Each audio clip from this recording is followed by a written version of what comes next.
नमस्कार YouTube family. चला तर स्वागत आहे तुमचं माझ्या छोट्याशा ब्लॉगमध्ये. तर मी चालले होते कामावून घरी. 1 वाजला मला घरी कामावून जायला. तर आराम केला मी 5 वाजेपर्यंत. तितक्यात आहोंचा फोन आला, स्वयंपाक बनव, मला भूक लागली. तर मी मुलाला म्हणलं जाय पटकन चिकन आण. चिकनची भाजी बनवली, भात बनवला, पोळ्या बनवल्या, कारण की त्यांनी मला फोनवरच सांगितलं होतं चिकनच बनव म्हणून.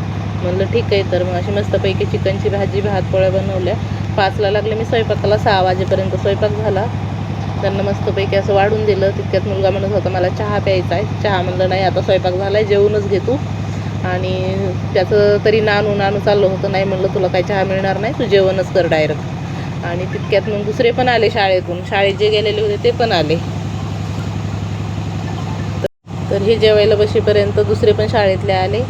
तर त्यांना आल्यावर कपडे बिपडे चेंज केले. आणि त्याला वडापाव खायचे होते या मधल्याला 2-3 दिवसापासून. तर वडापाव काय मी बनवले नाही, कारण की चिकनची भाजी भात म्हणले वडापाव बनवायला मला वेळच नाही भेटला. तर म्हणलं तू आता हे खा, मी नंतर संध्याकाळच्यासाठी वडापाव बनवते. तर कसे बसले जेवायला सगळे सोबत, तिघं बापले क. आणि तितक्यात आलं पाणी. त्याला म्हणलं पाण्याचा पाईप लावा आधी, मी पाणी भरते, माझा स्वयंपाक झालेला आहे. तर ते जेवायला बसले. मग पाणी लावलं. पाणी आमच्याकडं 6 वाजता येतं आहे. तर पहिला नंबर माझा होता. मग पाणी भरून घेतलं, मी भांडे घासले, फरशी पुसली, सगळं काम आवरलं.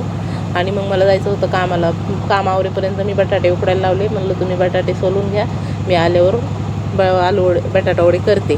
तर असा होता माझा छोटासा मी ब्लॉग. आवडला तर सबस्क्राईब आणि लाईक